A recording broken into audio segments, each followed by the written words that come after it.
Ah, magdadalawang taon na po itong ating kalamansi. Ah, paano po ba ang patubig na ginagawa? Paagos, naagusan lang.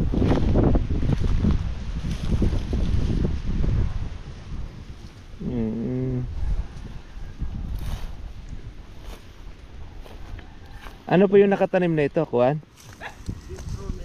Citronella. Citronella. Oo. Ayun. Citronella. Pagka tinubigan siya, kasama na pati citronella. Hindi. Magkabukod Kasi, siya. We are tatanggalin namin yung citronella. Ayun. And then we will replace it with lemongrass. Kasi medyo mahirap i-dispose yung Itong kuan na ito, citronella. Kasi mataas yung citronella dati, hindi nakakabuelo. Itong kalamansi. Ayun, kaya nauunahan. pinag-grass cutter na namin lahat ng citronella. Ayun. And then magpa-plant kami siguro ng tanlad, but 2 rows lang in between the Kalamansi. Sa gitna po ang kuan ninyo. Yes, sir. Opo, pwede po pagkakuha po. So, Ano po ba yung mga abonong nilalagay ninyo? Triple 14 po. Naku po, hindi tayo naglalagay ng triple 40. Okay. Opo, kasi ang triple 40 natin, mabagal lang kuan yan, tsaka pag kami bunga lang yung ginagamit. Sa ganitong mga bata, po pwede natin gamitin dito yung sulfate. Sulfate. Apo, yung 2100, yung madali pong malusaw. Kasi ito kasi kalamansi, pagka po bata, kailangan ito yung bigla niyang makain kaagad yung pataba. Hindi yung unti-unti na gaya ng triple 40. Pero mayroon tayo mas magandang abono doon sa 2100. Yun yung naka-invento sa atin dito, bago pa lang yun, ni Mr. Marvin, yung organic fertilizer. Kaya yun, testingin natin dito yung lalagay para po at least sa susunod po ninyo makikita nyo po yung development ng inyo pong kalamansi. Tapos ilang beses po kayo nagdidilig?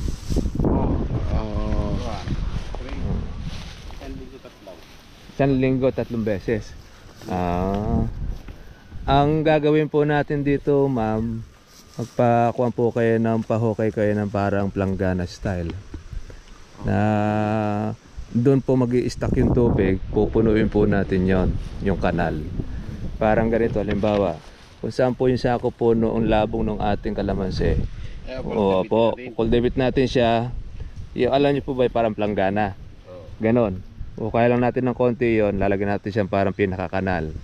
Opo, pagka halimbawa magdidilig tayo, punuin nyo po yon, para laging busog po yung kalamansi natin, hindi lang po tumatapon sa baba. Mga ilan ang distance mula sa puno? Ito po, ang regular natin is 3 meters. Ito tama lang yan. Palagay ko 3 meters to eh. Yung planggana. Planggana. Ano po kalaki yung... Hanggang dito po yan, pabilog. Kung saan po yung labong po ng inyong kalamansi, yun po yung laki. Bawa, yung labong ng kalamansi, ito. Opo, ganyan, paikot. Ito kasi hindi parehas po ito eh. Tansyahin nyo na lang. Opo, isang gano'n siya. Ganon din naman doon sa kabila. Para po yung ating patubig, hindi lang po tumatapon sa ibaba. Kakaroon kayo ng harang, pinakakuan nyo siya. Tapos pag kayo napuno. Ganon din po doon sa kabila. Ito medyo maaragabyado ito sa tubig dahil pag naagusan na siya, mawawala na kagad yung tubig. Hindi kagaya pagka meron tayong bilog, mag-i-stay yung tubig niya, mabubusog yung pinakakalamansi natin, yung ugat. Pero gaano po kadalas dapat ang pagdidilig? Depende po yun. Pagka ang kalamansi po ay may lupa, madaling matuyo, pero hindi naman 3 beses sa isang linggo. Pagka kasi napuno na yan, maliles kayo ng araw, hindi naman linggo, araw lang. Siguro makakamenos kayo ng mga 2 araw. Ganun din ang ginagawa namin. 2 araw bago mag... Pero opo, mas mahihigitan mo nyo pa rin kasi mabubusog na siya sa tubig. Hindi lang siya yung pagkadilig mo parang tuyo na siya kaagad at parang mag-iinda. Hindi kagaya yung mag-i-stay yung tubig sa kanya, mas gusto ng kalamansi yun. Ay po, dito po tayo sa taas. Ito po, para hindi kaagad matuyo, ano? Okay naman po yan. Wala namang problema dyan sa pangharang. Yung kulay ng Dahon. Sir. Ay, Sa kailang tingin nyo, may problema ba? wala namang problema po yung dahon niya. Ang problema niya, kulang po tayo sa abono. Ako lang. Apo, yung pataba po natin, tapos hindi po siya masyadong busog po sa tubig. Opo, kung bakit ang kalamansi, alam nyo, kung bakit siya bulaklak ng bulaklak. Okay. Kasi nangyayari rito, madalas po siyang na-stress.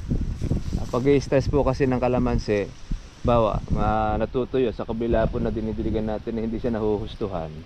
Pag nilagyan mo ng abono, maglalabas siya uli ng bulaklak. Kaya lang, ang bulaklak po niya, kadalasan dyan maliliit. Tapos, merong mga buko, meron dyan, hindi na rin magtutuloy, malalagdag na rin yung iba. Kasi mahina po yung katawan.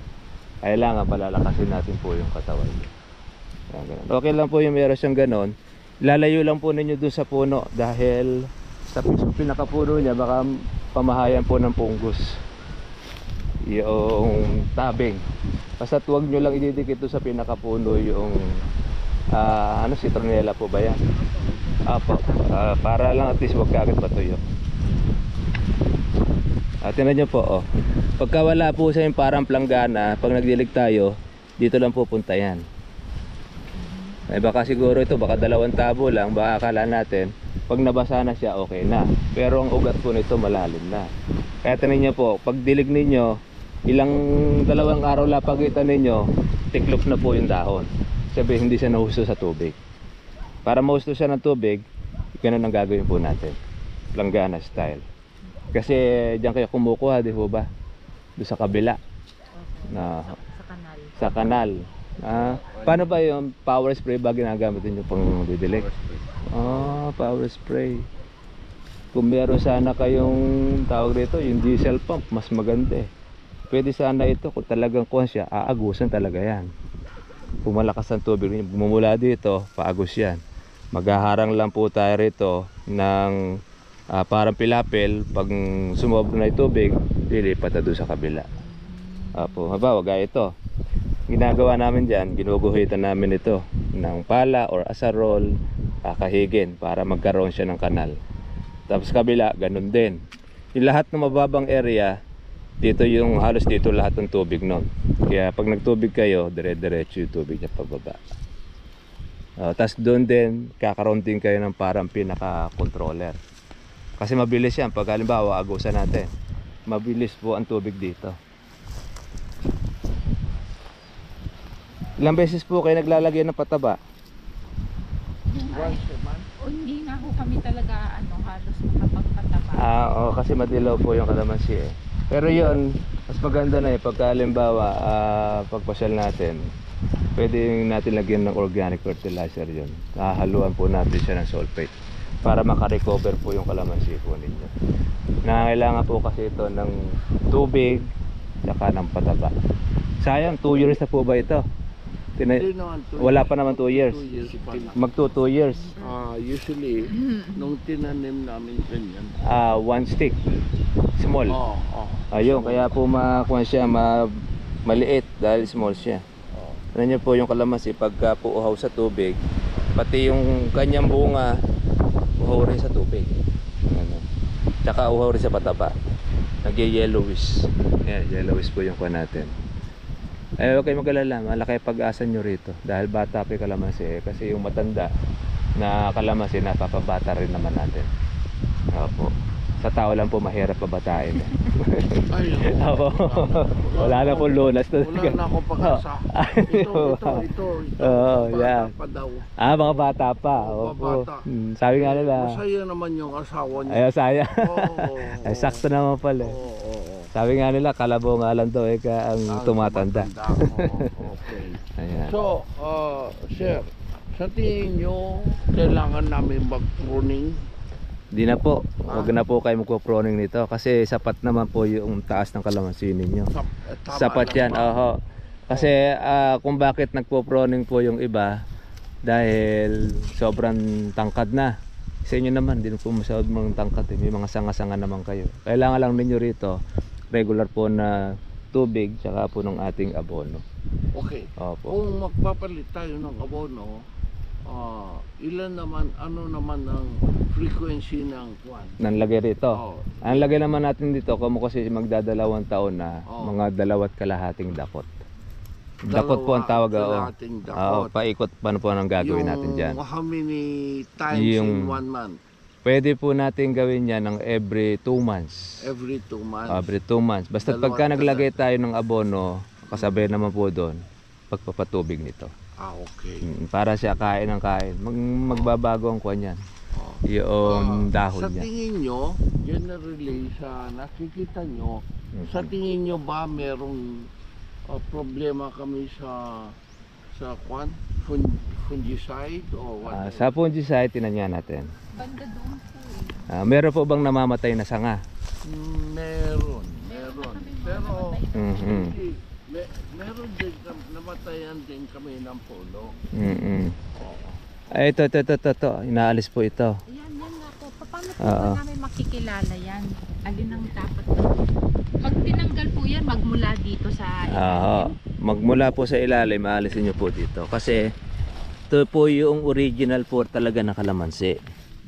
Ang pinakadugtong niya, itong nagdiretso na ito. Kaya lang natalo na siya nitong original. Kaya mas lumabong ito, mas lumaki. Tingnan nyo po, wala siyang bunga. Pero yung kalamansi, ito yung kalamansi. Tingnan nyo po yung kaibahan niya. Tingnan nyo yung kalamansi, wala siyang mahahabang tinik. Pero may bunga, meron siyang bulaklak. Itong kabila, meron siyang mga dahon, tapos mahahaba ang tinik niya. Gusto nyo pong magkabunga yan, 8 years. Tapos hindi po nabibenta bunga niyan halos. Dyan, ang bibili rito ng bunga, mga taga Batangas. Ito kasi ginagawa po nilang buto. Binubuto nila yan. Kaya dadalhin pa natin sa Batangas. At, So, ang palatandaan, basta merong tinik, tatanggalin. hindi naman po basta may tinik, alis. Yung mahahabang tinik. Kasi ang kalamansi rin kasi, meron talagang tinik siya. Mayroong maliliit, minsan merong mahahaba kumpara doon sa ganito. Kaya lang, ang palatandaan po ninyo dyan, ma'am, amuyin po ninyo ito. Tapos, magkuhan po kayo magpilas. Yung amoy niya. Tapos amoy nyo po yung dahon ng kalamansi. Amoy mo. Alin po ba mas maamoy? Mas Ito amoy matapang. dahon. Mas matapang ito. Dahon Ayan. ang amoyin. Para makasigurado kayo na yan ay kalamanda rin sa pamamagitan po ng pag-amoy. Tapos yung itsura niya. Hindi nga po. Magkaisa. So, ito nga po, saan po ang dapat na tanggal po niyan? Dito na po ninyo tatanggalin yan. Alisin na po ninyo lahat ito. Itong malaki. Itong malaki na ito mismo. Huwag nyo idadamay itong pinakadugtong. Kasi ito yung kalamansi. Yan ang patutuloyin nyo, hindi ito. Marami ba yung ganito? Konti lang naman. Alisin po ninyo yun. Doon sa vlog ko po, yun ang tinuturo natin. Pagka meron nakalusot, putulin. Kasi ito kumakain ng abono. Maiiwan yung kalamansi ninyo. Kaya pasinin ninyo, mas una siyang tumatayog kaysa sa kalamansi. Pag hindi natin inalis yan, bandang huli, mamamatay na itong dugtong. Ganun yun. Buti nakita natin. Yung pinakamalaki na palang mapuputol yan. Lumaki na yan. Kasi mas mabilis lumaki ito kumpara mo doon sa grafted. Ito kasi yung grafted na kalamansi. Dugtong siya. Kumbaga, ito talaga ang original. Nakidugtong lang po itong kalamansi. Ngayon, pag ito pinatuloy mo, mamamatay yung dugtong niya. Hindi man siya mamatay pero liliit. Kumbaga ito, hindi naman itong kailangan natin. Kailangan ginamit lang natin yung puno niya para madugtungan doon sa kalamansi, maging matagal ang buhay ng grafted na kalamansi. So we will father. Yun. Ito ang mga kuha natin. Yan, nahanapin lang po natin po yung mga mahahabang tinik. Pero ito wala naman na ito. Okay. Ang kailangan nito, tustos po ng ating tawag nito, tubig lang. Tubig tsaka abono. Sa nakikita ko, wala naman pong sakit. Naghahanap ako nung may dagta Okay.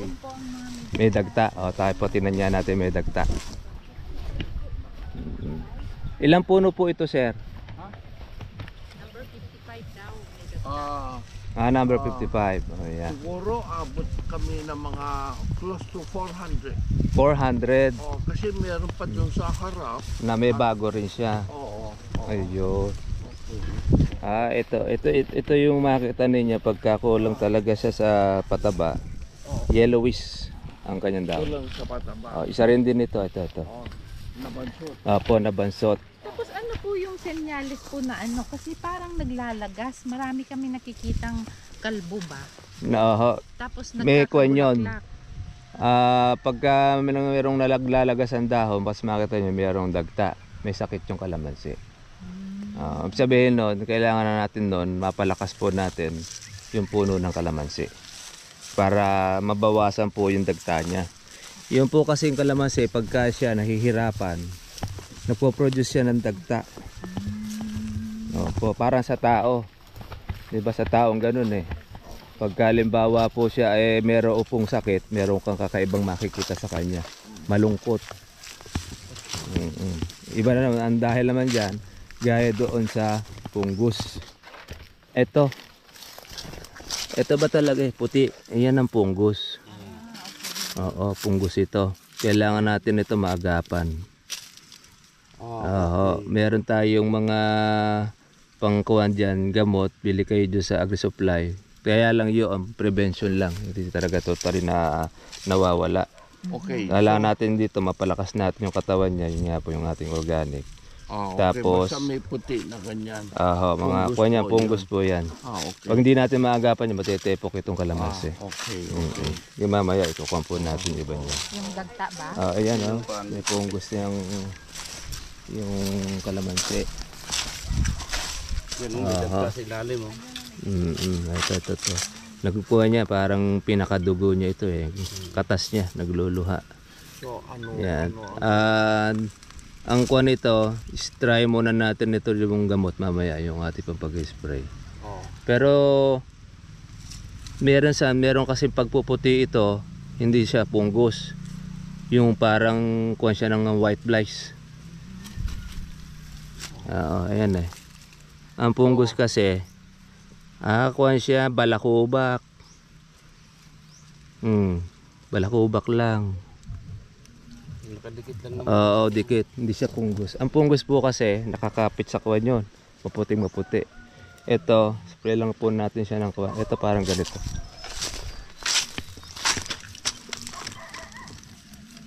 Ayan, ito yung punggos. Oo, hindi natatanggal siya. Nakakapit siya. So, pag-spray siya ng fungicide, kailangan tamaan yan. Apo, ikukuha rin po natin siya pati dun sa ugat niya. Ugat. Ikukuha rin natin siya kakalat. Meron tayong mga gamot.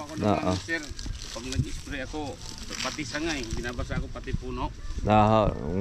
Kumbaga sa kawan yan, Pati dyan prevention lang naman din natin yan ang gagawin. Kung kasi mahina po ang kalamansi, kaya madali po siyang dapuan ng punggos. Tsaka yung pag-uulan, pag nanibagong panahon, doon lumalabas. Ngayon tag-araw, hindi masyado ito. Sa susunod na tag-ulan, yun, doon maglalabas po ang maraming mga punggos. Pero ito, starting na yan, kaya agapan po So natin. kailangan mapatibay na natin Opo, sila. mapatibay natin magtag-ulan. Para noon, mabusog po natin siya ng tubig, tapos ng ating abono. Ito pa pala, Yan, ito yung kalamanda rin. Ayan, ito yung mahaba. Makita ninyo, kaberde po ng kanyang sanga, ng dahon. Ang kalamansi naiwan na. Ito yan, isang diretso yan. Ay makita nyo po yung isang palatandaan ng kalamanda rin. Diretso siya na tumutubo. Okay. Yan po uli yung puputulin ninyo. Hanggang doon. Tinan mo yung kalamansi. Ito, naiwan na siya. Alisin natin yun Ibig doon mo sa po sabihin tong malaking-malaking to, puputulin? Puputulin po yan. Kasi hindi naman po natin ito kailangan palakihin. Kasi hindi magbubunga yan eh. Ito dapat ang inyo pong patutuloyin dyan. Kaya sa maliit pa lang, halimbawa nagtanim tayo ng kalamansi, maliit pa lang yun, pag sumusubong na siya, inalis po natin. Inalis na. Tinatanggal na. Kasi pagka lumaki kagaya nito, naiwan na yung kalamansi ninyo, bandang huli nyon, ito na yung bubulas, yung kalamansi natin, mamatay na iba. Yan. Nalaki-laki makukuha. Taba niya. Kaya pansinin nyo, akala po natin parang kalamansi, ano? O kaya lang, 8 years yan bago nyo makita bunga. Malalaki, medyo kwan siya, yung maliit doon sa kiyat-kiyat. Oo. Yan. Huwag nyo naman isasagad sa pinakasagad, baka mamatay naman. Titingnan nyo lang doon yung pinakadugtong, hindi maapektuhan. Para baka mamaya pagputol nyo, kalamansi ang naputol. Pati pala ito, makukuha dito. Ayun, isa rin po yun. Kalamanda rin po yan. Nakatuloy siya, oh. Straight na straight. Oh, yan. Nakating din pala yan. Akala mo ninyo parang dalanghita style, ano? Kung dalanghita sana yan, di ba pwede na yun. Kaso nga lang, maasim ang quantity, bunga. Saka walang market nito, yung bunga niyan. Ang bibili lang sa atin dito, yung nagpupunla ng kalamansi. Yan lang, matagal naman yan bago magbunga. Dito. Yun. Hanggang dito po ang sagad nyo ng putol niyan. Tapos, ito na yung patutuloy nyo. Kalamansi. Ito kalamansi dyan. Naiwan na eh. Hanggang dito. Pwede rito kahit lagariin ninyo. O yung itak. Madali. Tapos, yun na yung lagi ninyong babantayan dyan. Pag naputol nyo yun, tutubo uli yun. Tanggalin nyo na lang. Para di siya makaporma. Yan yung ngalaga. Yan naman, ilang piraso lang ito. Ay, doon po sir yung ano yung mga dahon na may itim. Tara tayo po. Punta po tayo ito. Dahon po na maiitim, dishwashing po ang katapat lang niyan. Saka yung isa nating gamot na ilalagay dyan. Dishwashing. Apo, lilinisan natin ng... Iya po, kukulan natin, sasabunin, babanlawan. para po matanggal po ang kuha niya. Yung dumi. Kaya, ikukulan natin siya para malinis po yung kanyang mga dahon. Uhaw po ito sa tubig. Ilang araw na po nakakalipas nang di tayo nagtubig dito. 2. Kailan tayo nagpatubig? Kailan daw yung huling patuloy? Ito. Guys, nagdilig tayo. Ito pa yung puputulin nyo. Yan. Wala na. Yung mga iba yan. Buti at least medyo malaki yung kalamansi. Tara, tignan natin dito. Lahat pala ng mga tinatalian po ninyo, yun na puputulin. Yun yung mga kalamanda rin. Tsaga siya nilagyan ng tag. Maganda rin naman kasi may... ito po yung sinasabi nyo maitim. Dapurak ang tawag dito. Yan yung mga white flies na nangingitlog po sa dahon. Pero yung pagkaitim niya hindi naman masyado makakapekto, kaya lang parang grasa yan. Kailangan lang talaga dyan, lilinisan lang natin ng dishwashing. Pero tayong gamutin dyan ilalagay para mag-stay yung kanya, yung ganda niya. Sa amin din meron din ganyan. Kaya lang pagka minsan dumating na yung panahon yung paglalagkit, yung white flies, nagkakaroon dito ng pinakadagta o yung lagkitan kung tawag sa amin doon. Yun lang din ang nililinis natin doon. Yung ating dishwashing. Ito paano si pagka yung nga yung makita namin. Ito sir, itong ganito po. Kasi parang dumadami po yung mga ganito namin na maliliit pa sila pero dumidilaw na. Kaya po ganyan naninilaw siya. Mahina po yung ating katawan. Tsaka po yung ating pagpapatubig. Hindi niya natutustusan.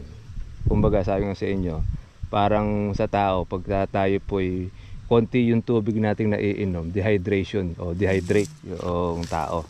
Makikita mo siya, magkakaroon siya ng parang paninilaw. Pero pag binusog mo siya, solve na solve ang kuwan. Makikita mo yung kanyang, hindi siya may stress. Kumbaga yung kalamansi natin, na-stress siya. Kaya kailangan yun ang ating pong gagamutin. Para po lumaki rin po ang bunga niya. Kasi tingnan niyo po, maliliit ang bunga niya. Hindi na siya makalaki kasi yun na nga, yung pumbasa po ng patubig ninyo nasa ibabaw lang, hindi sumasagad po sa ilalim. Kaya dapat sumagad sa ilalim para yung mismong pinakapuno niya, nandun kasi pinaka rootstock ng kuha natin nung kalamansi. Kaya halos yung babaw lang po yung ating napabasa. Kaya sandali, natutuyo lang. Ito po sir, may tagta. Ano pong gagawin namin dito sa tagta? Yan ba ay kakayasin namin? O Hindi, hayaan nyo lang po itong dagta na ito. Kasi ang kalamansi, normal lang naman talaga na nagkakadagta. Pagka halimbawa, meron po siyang mahina pong pangangatawan. Kasi mahina po kasi itong ating kalamansi. tatanggalin na rin ito. Hindi naman, kalamansi po ito. Ay, kalamansi yan. Oo, kasi ito may bulaklak. Basta tatandaan po ninyo, pagka po mayroong bulaklak, tsaka may bunga, kahit siya po ay tumayog, kalamansi yun. po yun. Oo po. Ah, Ang palatandaan po para po siya, malaman nyo po siya kalamanda rin. Ang tubo niya nandito po sa ibaba. Sa pinakamababa po ng dugtungan. Oo, yun doon lumalabas po yun, yung ating yung kalamanda rin. Eto, pag nabago nyo po kuya, nagkaroon kayo ng parang pinaka-plangganang pabilog at yun po mapupuno nyo po ng tubig, mga 2 timba na puno, yun ang maging estimate natin dyan. Gaganda po kalamansi ninyo. Kasi ang kalamansi, nasa tubig po ang buhay niyan, at saka nandyan din po yung kinadadami ng bunga. O gaya ito, yan, putulin din ito. 2 tumubo niya, oh. 1, 2. O yan ang puputulin natin dyan. Kasi ito kalamanda rin to. Ayan. Ito lang ang kalamansi dyan. Yung ditong mahaba, putulin yan. yan daw 2. 2 na ito puputulin yan. At tinan nyo po, Oo. o yan, magkakaisa ang dahon yan, pati yung Ito, tinik niya. O yan, isang diretso na yan, tsaka yan. Yan po puputulin ninyo. Yan, marami kayo pang puputulin. Pero at least nakita natin yung kuwan niya. Ay yung isa, ito yung bago ninyong tanim. Mahuli na itanim. Nahuli na po ito. Namatay, pinalutan. Pinalitan. Oo. Small. So, halos ganyan lang kaliit. Dati Mm. lahat. Ganito. Oo. 1 stick lang ang tawag dyan. Oo. Pagka po tayo magtatanim ng kalamansi, yung XL na. Sa XL po kasi, yung ganitong size ninyo, 1 taon na yan. Mahigit. Ay kulang 1 taon, mas malaki pa dyan. Mintres po lumalaki po yung punla, mas napapaaga kayo ng pag-harvest, mas lumalabong, tapos mas name-minus kayo ng pasweldo na buwan. Pa-advise na lang o pa-recommend na lang kung saan kami makakabili ng XL. Sige po, meron naman po tayo mga XL po na yan na nakukuhanan yung ating pong supplier. Dito sa parte ng YYC ha. Po, ikukuhaan lang po kayo, i-order. Kasi yung pong supplier ko, per order kasi sila. Po, para... Kailangan po pa rin magpadami. Po, sige po, i-contact na lang natin si ma'am. Mga 500 to 600 kills. Na ganito rin siya. Doon kasi sa harap, meron pa akong dapat taniman. Nataniman din. Para paglaki, meron na rin kayo ulit. kahit makabawi. Oho. Oo. Ay Pero pagkakuha, hindi naman po bawi yung kanyan, yung kikita po kayo dyan basta't napaganda natin. kikita tayo. Opo. Sigurado. Oo, kikita tayo kasi Kikita ang kalamansi, yan, magandang pagkakitaan niya. Gaya nga po ito sa inyo na ito, kaya lang po ganyang naniloyan, kung kasi hindi, wala pa kayo masyadong idea sa pag-aalaga. Pag na-handle po ninyo ito at nalagyan natin ng yung tamang alaga, ay makikita ninyo yung itsura ng kalamansi. So, how do you look at yung topography ng taniman namin? Sa tingin mo, may future siya? May future po dyan. Mas maganda po future dyan. Ang importante dyan sa ating lupa, basta't merong source of water kayo magkukunan. Basta't may patubig, buhay po ang kalamansi. Kasi ito naman sa inyo, di naman po ito masyadong bulusok na kagaya no sa iba eh. Dahil ito sliding lang naman. Opo. Galing dam. Ng dam. Ayun. May private dam dyan. Tapos, pinapatubigan lahat ng palayan. Ngayon, may kanal dyan. Kaya, itong Ba't hindi po natin gamitin yung diesel pump? Ang gawin ninyo, maglagay po kayo doon sa taas na yon ng parang pinaka kanal o yung sangka. Lahat po ng mga bumabagsak, ito, dito nyo po siya pararaarin tubig. Ay dire-diretso yan, busog yan. Pag naagusan po yan, kakalam kayo ng control. Aba, etong kalamansi nyo na ito, biglang ganda yan. Kailangan sa kalamansi sa tagtuyot, busog lagi sa tubig. Ano yung kakanalan papunta doon? Apo, di halimbawa ito, isang diretso. Kung meron kayong kalabaw, mas mabilis, paararon yung gilid. Ngayon, kung wala naman, kukuha nyo lang siya ng asarol. Asarolan nyo po siya ito. Paggilid na yan. Tapos, puro pa ganon. Yung kahig sa asarol. Kaya tapos, hanggang dito lang naman yan. Yan. Ganon din naman dito sa kabila. Asarol din, pakahig din dito. Gumagawa ka ng kanal. Puro ganon. Kasi kung ganon, well, tatanggapin maganda yung one suggestion. May iba kasi ako naisip Aha. na plastic sheets, ganyan kataas. Paikot ko dyan sa kakulagyan ng lupa. Ng lupa. O plastic na makapal. Hindi po. Hindi tayo nagkukuha ng plastic na makapal. Kahit man po yung nilalagyan natin ito ng plastic. Kasi po, ang plastic, para po alam po ninyo, yun, nasa ibabaw na po yung ugat po ng kalamansi. Tapos, naiirita po ang ating kalamansi. Mabagal po ang kanyang progress. Dahil meron na po tayong mga na-vlog na gumamit po ng plastic doon po sa kanyang kalamansi. Ang mga karamihan po mga nabansot. Iba po namatay. Mas gusto niya yung ganito. Gusto nga ng kalamansi, minsan kinukultivate pa yung lupa. Para yung oxygen niya magtuloy-tuloy. Huwag lang yung sasagat kasi nasa ibabaw po yung mga ugat nito, yung mga maliliit.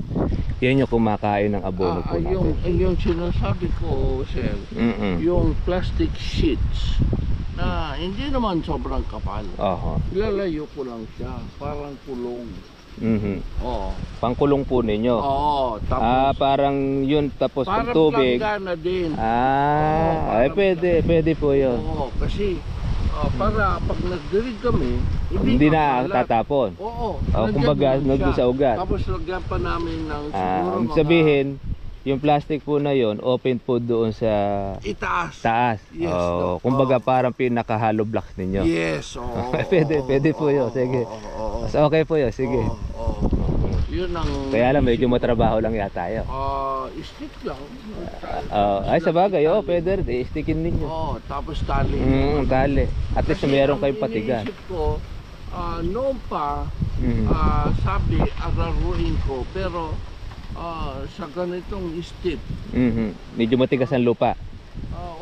di pagka dumiretso, magtatambag doon sa lowest level. Sa ibaba po ang kuno. Pero kung nakakulong siya, doon lagyan lang ko rin ang ng organic pwede. dumi ng kalabaw, di may harang na, lagay ko doon sa plastic, saka namin diligan, hindi Tatapon. aagos. Pwede rin po yun. And then, Kaya lang, ang pagdidilig naman po ninyo doon, medyo matrabaho lang yun. Kasi yung host ninyo, kada puno rito, lilipat po rin sa kabila. Okay, sa amin kasi, ganun ang mangyayari. Sa amin kasi, pagka nagtubig kami sa taas, baba na yun. Pag natatansya mo nang nandun na yung tubig at dire-diretso na yun, lilipat mo na dahil yung Agosto, dire-diretso na bababa. Ganun siya. Maganda rin din yun sa inyo. Kaya lang po, medyo mahirap nga lang doon sa mag-aalaga.